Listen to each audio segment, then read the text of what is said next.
The sun was setting over Oak Hills, casting long shadows across the tree-lined streets of this upscale neighborhood. Officer Thomas Wilson was halfway through his evening patrol, his police cruiser moving slowly past the pristine lawns and elegant homes. His attention was drawn to a black Mercedes sedan ahead. It was well maintained, had valid tags, and was being driven perfectly within the speed limit. Still, something made him follow it. Behind the wheel of the Mercedes sat a woman in her early 40s, dressed in a crisp navy blue blazer. She was Captain Anderson, a highly respected officer with 15 years of distinguished service in the force. She had just finished a long day of meetings and was heading home to finally relax with a cup of tea and her favorite book. Through her rearview mirror, she noticed the patrol car tailing her for the past 3 blocks. She maintained her calm, keeping exactly to the speed limit and making proper stops at every sign. But there was that familiar feeling in her stomach. She had been here before, many times, even before joining the force. The red and blue lights finally flashed in her mirror. Captain Anderson let out a deep breath, her hands steady at the 10 and 2 positions on the steering wheel. She pulled over smoothly, positioning her car perfectly by the curb. As a high-ranking officer herself, she knew exactly what proper procedure looked like. She rolled down her window and placed both hands back on the wheel where they would be clearly visible. Through her side mirror, she watched Officer Wilson approach. His hand was resting on his holster, an unnecessary stance that immediately told her this wasn't going to be a pleasant encounter. The sun had dipped lower now, and the street lights were starting to flicker on, casting odd shadows across the scene. A few neighbors had come out onto their porches, curious about the police lights in their quiet neighborhood. Mrs. Chen from next door was watering her flowers, trying to look casual while keeping an eye on the situation. Mr. Rodriguez, who was walking his golden retriever, slowed his pace to observe. Captain Anderson's mind raced through protocol and procedure, not as a citizen being pulled over, but as a senior officer who had trained countless rookies on proper traffic stop conduct. She could already spot several violations in Officer Wilson's approach. Her department-issued badge and ID were in the glove compartment, but years of experience told her to wait for his instructions before reaching for anything. She thought about her recent presentation at the precinct just that morning. Ironically, it had been about community relations and proper escalation procedures. Her phone sat in its holder on the dashboard, quietly recording audio as it always did during her drives, a habit she developed over years of working in internal affairs. The familiar crunch of boots on asphalt grew closer. Captain Anderson took another deep breath, her face a mask of professional calm. She knew what was coming. She'd seen it, documented it, and fought against it throughout her career. But this time, she wasn't just going to be an observer or an investigator.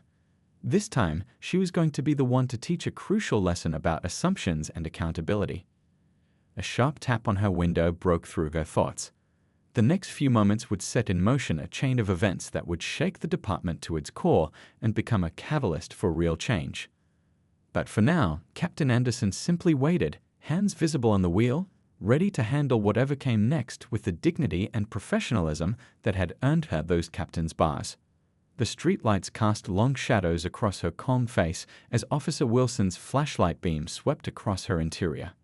The evening air was thick with tension, and somewhere in the distance a dog barked, breaking the eerie silence of the normally peaceful neighborhood.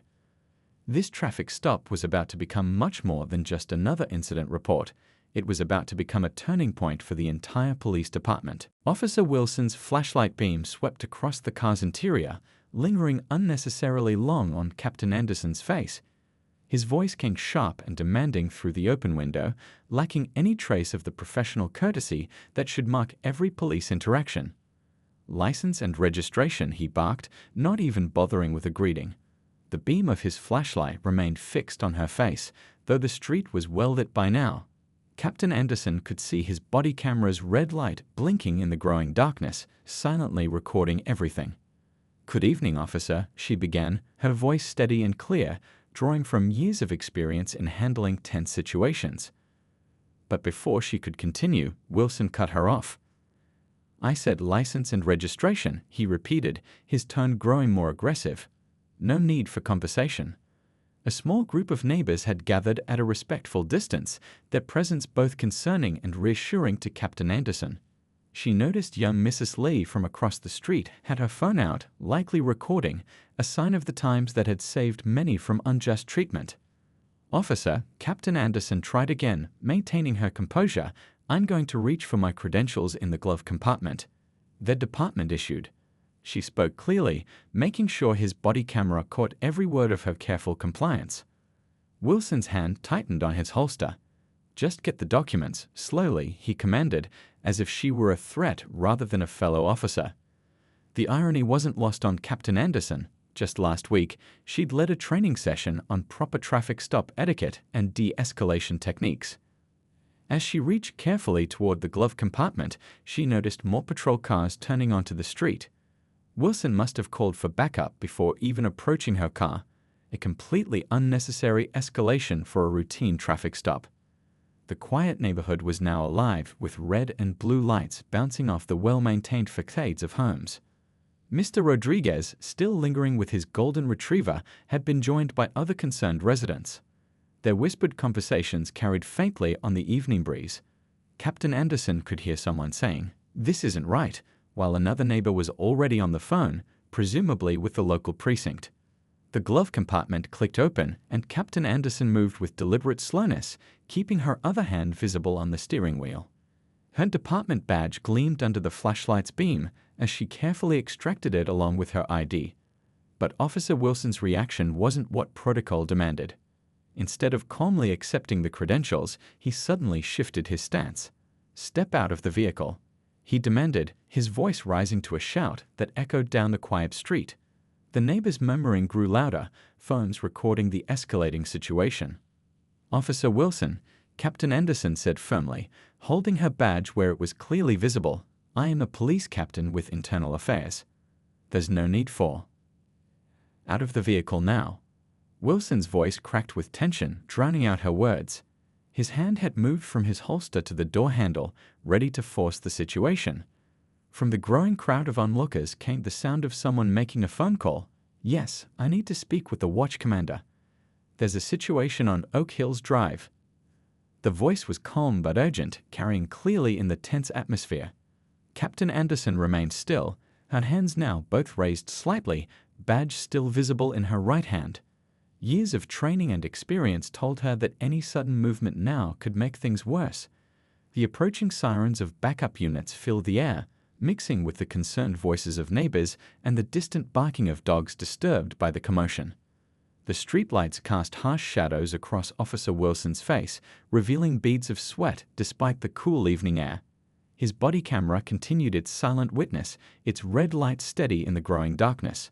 More patrol cars were arriving, their lights creating a disco-like effect on the neat rows of houses. In that moment, Captain Anderson thought of all the similar situations she'd reviewed in her career, incidents that had gone terribly wrong because of rushed judgments and unchecked aggression.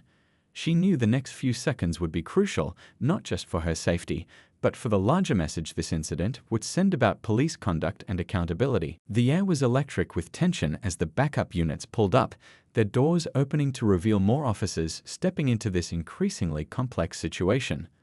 Unknown to Officer Wilson, one of them was Lieutenant Rivera, who had attended Captain Anderson's training session just that morning. The pieces were about to fall into place, but not before this situation would test everyone's training and professionalism to its limits. Everything happened in a matter of seconds. Before Captain Anderson could finish showing her badge, Officer Wilson yanked her car door open with such force that it bounced back against its hinges. The quiet neighborhood erupted with gasps from the watching residents, and several more phones rose to record the unfolding scene. "I said out of the vehicle," Wilson shouted, reaching for her arm. Captain Anderson maintained her composure, though her heart raced. She'd seen this scenario play out countless times in complaint reports that crossed her desk at Internal Affairs, but experiencing it firsthand was entirely different. "Officer Wilson," she spoke clearly and firmly, making sure every word was captured by his body camera, "I am Captain Anderson of Internal Affairs. You are making a serious mistake." Her voice carried across the now silent street, where even the neighborhood dogs had stopped barking, as if sensing the gravity of the moment. Wilson's grip tightened on her arm, his face twisted with misplaced authority. "Stop resisting and exit the vehicle."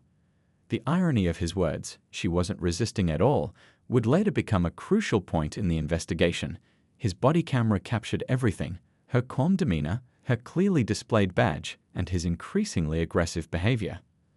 The crowd of neighbors had grown larger.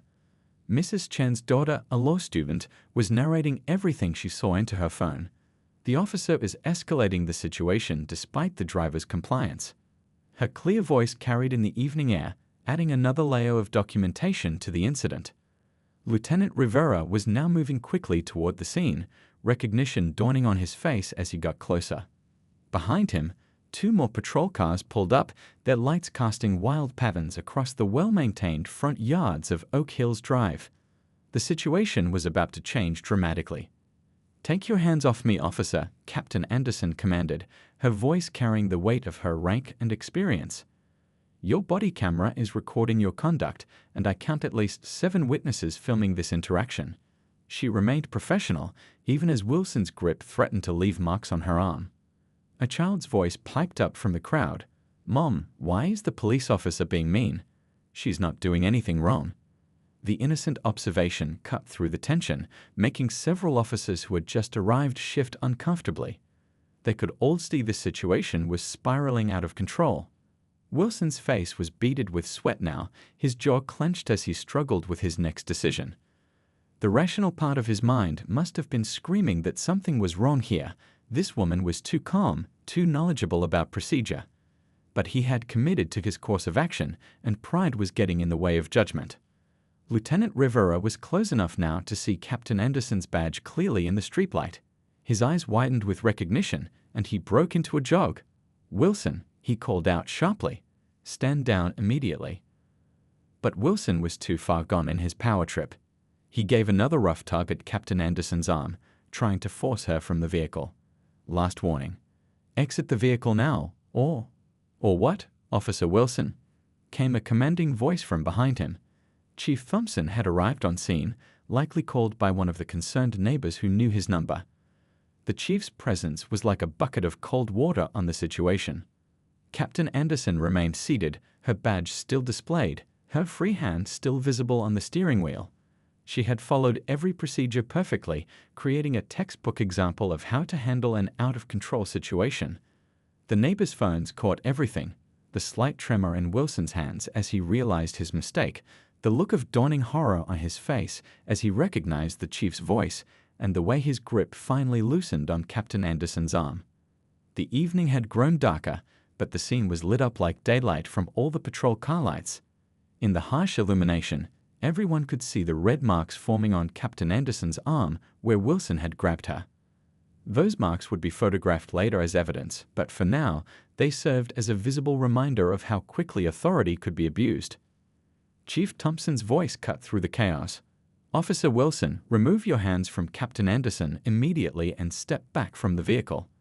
Each word fell like a hammer in the now silent street. Even the crickets seemed to have stopped their evening song to witness this moment. The next few seconds would become department legend: how Wilson's hand fell away from Captain Anderson's arm as if burned, how the color drained from his face as he finally processed who he had been manhandling, and how Captain Anderson calmly reached up to adjust her jacket sleeve, maintaining her dignity despite the situation. The silence that fell over Oak Hills Drive was deafening. Officer Wilson stood frozen, his hands still hovering in the air where he released Captain Anderson's arm. The red and blue lights from the patrol cars continued their silent dance across the scene, illuminating the growing crowd of neighbors who watched with phones raised. "Captain Anderson," Chief Thompson's voice carried clearly through the evening air, "are you all right?" He moved forward, his presence commanding respect from everyone present.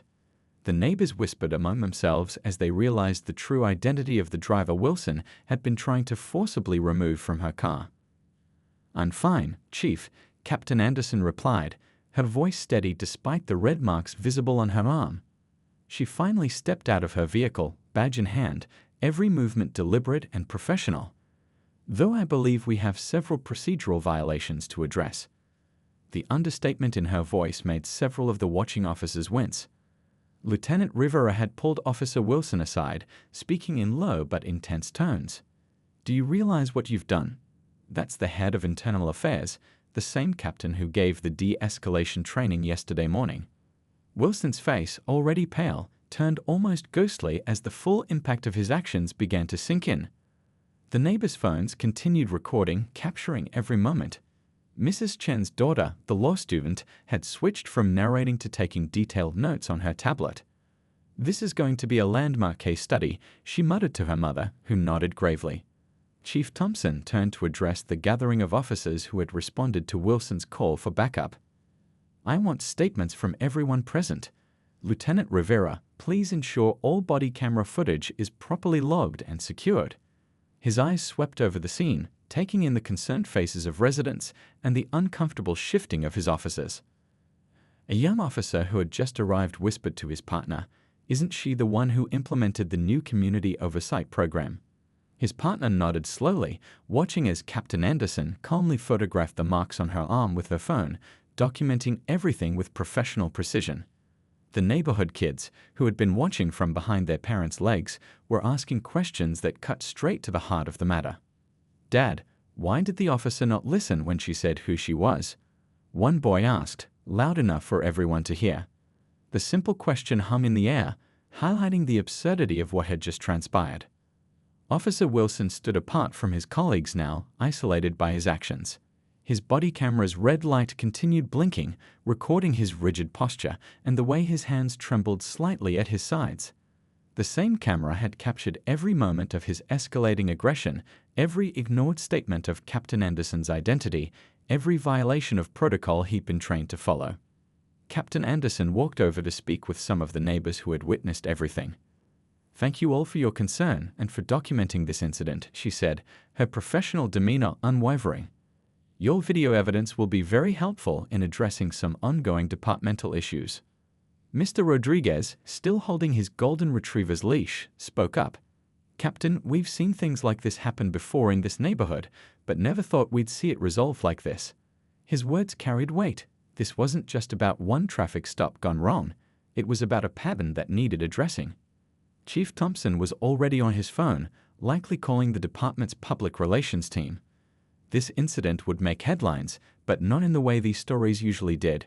This time, the system's checks and balances had been caught on camera working in real time. A young officer approached Captain Anderson with a statement form, his hands slightly shaky. "Captain, I was one of the first backup units to arrive." "I should have recognized you from yesterday's training." She cut him off with a gentle but firm gesture. "Officer, this isn't about recognition. It's about following proper procedure with every civilian, regardless of who they might be." Her words carried across the quiet street, a lesson more powerful than any training session could deliver. The gathered officers shifted uncomfortably, knowing her statement would be at the heart of the coming departmental review. The night air had grown cooler, but nobody was leaving. This scene, lit by patrol car lights and street lamps, had become a moment of reckoning. Tomorrow, there would be meetings, investigations, and consequences. But right now, on this quiet street in Oak Hills, everyone present was witnessing something rare, the moment when accountability arrived wearing a captain's badge. By midnight, the police department's conference room was buzzing with activity. The fluorescent lights cast harsh shadows as high-ranking officers gathered for an emergency meeting. The incident in Oak Hills had exploded across social media, with dozens of videos showing different angles of Officer Wilson's confrontation with Captain Anderson. Chief Thompson stood at the head of the long table, his coffee untouched. On the screen behind him, footage from Wilson's body camera played silently. The evidence was damning. Every ignored warning, every aggressive move, every violation of protocol was crystal clear in high definition. "The press is already calling," announced the department's media liaison, looking up from her phone. "They've got the neighbors' footage. It's trending on 3 different platforms." She paused, scanning another message. "The mayor's office just requested a briefing first thing in the morning."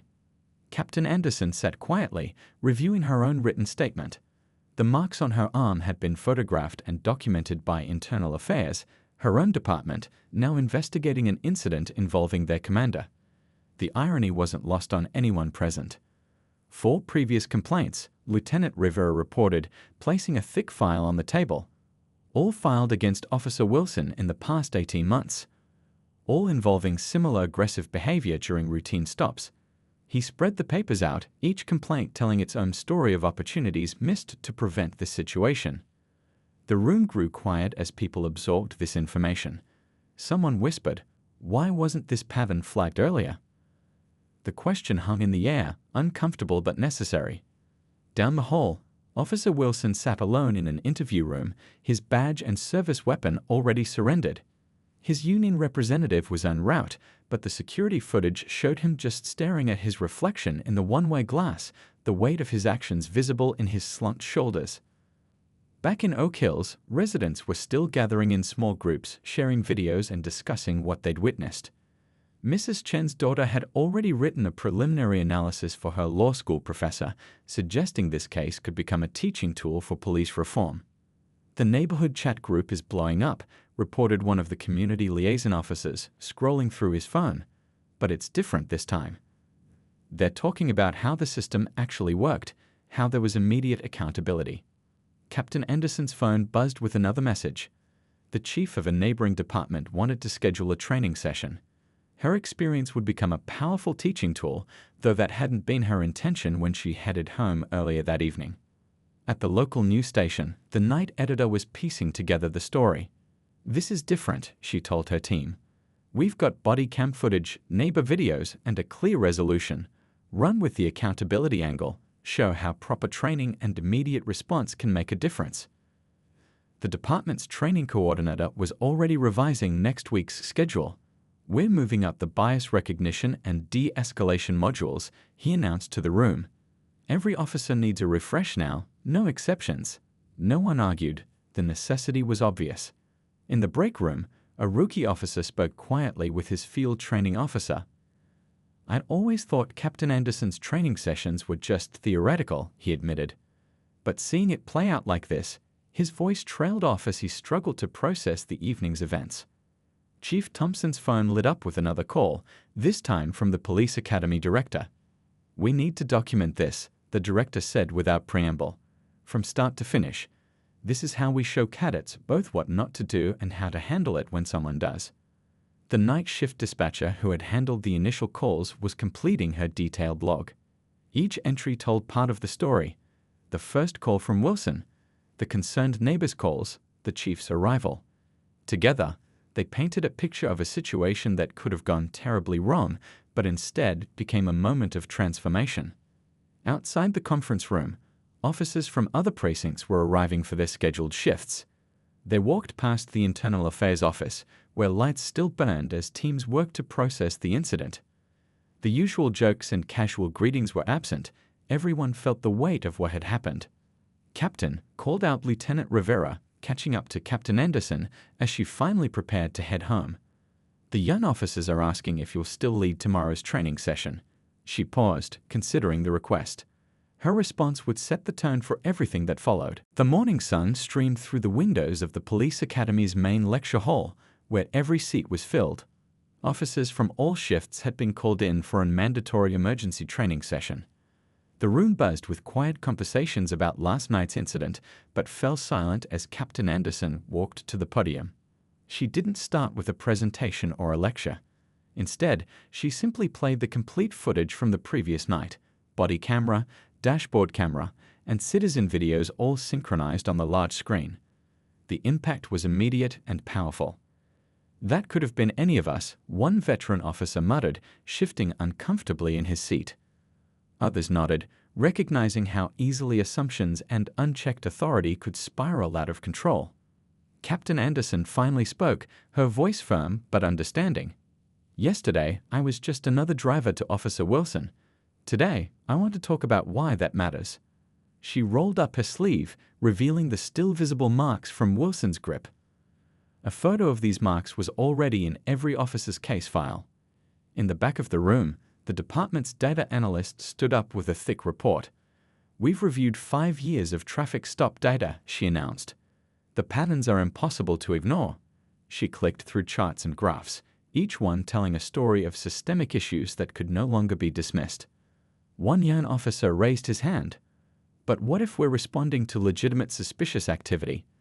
The question wasn't defensive, it was genuinely seeking guidance. Captain Anderson appreciated the honesty. "Let's break down last night's stop," she responded. "What made a well-maintained vehicle in an upscale neighborhood suspicious?" The silence that followed was heavy with understanding. In the middle rows, several officers were taking notes, really taking notes, not just going through the motions. Outside the lecture hall, the department's community oversight board was meeting in another room. They reviewed the surveillance footage from the station's interview room, where Officer Wilson had sat for hours after the incident. His union representative was present now as internal affairs investigators built their case. "Look at these previous complaints," one board member said, spreading files across the table. Each one was handled individually, but nobody connected the dots. Others leaned in, seeing how isolated incidents had masked a larger pattern. Back in the lecture hall, Captain Anderson had moved on to practical exercises. "You're approaching a vehicle at night," she began, setting up a scenario. "Walk me through your thoughts, your assumptions, your training." Officers called out responses, now eager to engage, to understand, to do better. The department psychologist observed from the corner, taking notes. This wasn't just about one incident or one officer, it was about confronting ingrained behaviors and changing them. She watched as defensive postures gradually relaxed as officers began to really listen and engage. In the chief's office, the phone kept ringing. Other departments wanted to know how they'd handled the situation, what changes they were making. The chief's response was always the same. "We're not just changing procedures, we're changing culture." The training session broke for lunch, but most officers stayed, forming small groups to discuss what they'd learned. One group gathered around a laptop, reviewing their own body camera footage from recent stops, seeing their interactions through new eyes. "I've been doing this 20 years, a senior officer admitted to his younger colleagues, "and last night showed me I still have things to learn." His honesty opened the floor for others to share their own realizations and concerns. Lieutenant Rivera entered with fresh reports from the internal investigation.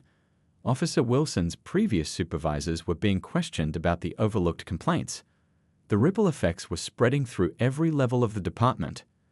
The afternoon session focused on practical changes, new reporting requirements, enhanced supervision protocols, regular body camera audits. But more importantly, there was a shift in how these changes were being received. Instead of resistance, there was recognition of their necessity. Captain Anderson concluded the session with a simple statement: "Yesterday could have ended very differently." Instead, it became a chance for real change. What we do with this opportunity is up to each of us. As officers filed out, many stopped to share their own experiences or ask questions. The conversations were different now, more open, more honest, more focused on solutions than excuses. In the hallway, training schedules were being revised, policies rewritten, and a new era of accountability was taking shape. 3 months after the Oak Hills incident, the police department's main conference room looked very different. The walls were covered with new training materials, and a large screen displayed real-time statistics from officer interactions. Captain Anderson, now Deputy Chief Anderson, stood before a group of visiting police officials from across the state. "The changes we've implemented aren't just about policies," she explained, gesturing to the data on the screen. "They're about creating a new standard of accountability." The visitors leaned forward, taking notes as she shared the dramatic improvements in community relations and officer conduct. In the Academy's training center down the hall, new recruits watched body camera footage from that night 3 months ago. Their instructor, a veteran officer who had been present during the incident, paused the video frequently to discuss key moments and decisions. "See how Officer Wilson escalated the situation," he pointed out. "Now, let's talk about how this could have been handled differently." The cadets were engaged, asking questions and suggesting alternatives. This wasn't just another training video, it was a real example that hit close to home. Outside in the parking lot, patrol cars now carried new equipment. Each vehicle had been upgraded with better cameras and monitoring systems. But more importantly, the officers using them had embraced a new way of thinking about their role in the community. "My kids feel safer now," Mrs. Chen told a local news reporter during a community feedback session. "They see officers in the neighborhood and don't feel afraid." Her daughter, the law student who had witnessed the original incident, was now interning with the department's legal team, helping to strengthen oversight procedures. The department's monthly statistics told a powerful story. Complaints were down by 60%. use of force incidents had dropped dramatically. But most telling was the increase in positive community feedback. People were starting to see their local officers as partners in safety rather than potential threats. In the break room, officers chatted during shift change. "Remember how we used to handle traffic stops?" one asked. "Can't believe we thought that was okay." His partner nodded, adjusting his body camera, no longer seen as a burden, but as protection for both officers and civilians. The Internal Affairs Office had been completely reorganized. Deputy Chief Anderson's old position was now filled by someone equally committed to accountability. Files were digitized, patterns were monitored, and early warning systems flagged potential issues before they became problems. "Look at these community engagement numbers," the chief said during a city council meeting, displaying charts that showed steadily improving relationships between officers and residents. The mayor nodded approvingly. Complaints to her office about police conduct had dropped to their lowest level in decades. Officer Wilson's case had been resolved months ago. His termination served as a clear message about the department's new standards. But more importantly, the extensive retraining program that followed had prevented similar incidents from occurring. At a local coffee shop, 2 officers sat with neighborhood residents, part of a new community outreach program. They weren't just talking about crime statistics or neighborhood watch programs. They were building real relationships, understanding the community they served. The biggest change? Deputy Chief Anderson reflected during a news interview. "It's in how we think about our role. We're here to protect and serve, not to control and intimidate." Her words resonated with both officers and civilians. The Oak Hills neighborhood had changed too. The spot where the incident occurred now hosted monthly community police dialogue sessions. Residents brought their concerns, officers listened, and real solutions were developed together. In the dispatch center, new protocols ensured that every call was handled with appropriate care and consideration. Dispatchers had received additional training in recognizing and diffusing potentially tense situations before they escalated. "It's not just about avoiding mistakes," Deputy Chief Anderson told a group of visiting officials. "It's about building trust every day in every interaction." She gestured to the wall of thank you letters from community members, a display that grew larger each week. The department had become a model for others across the country. Other cities sent their officers to learn from their experience, to see how real change could be implemented and sustained. The incident that could have torn the department apart had instead become the catalyst for meaningful transformation.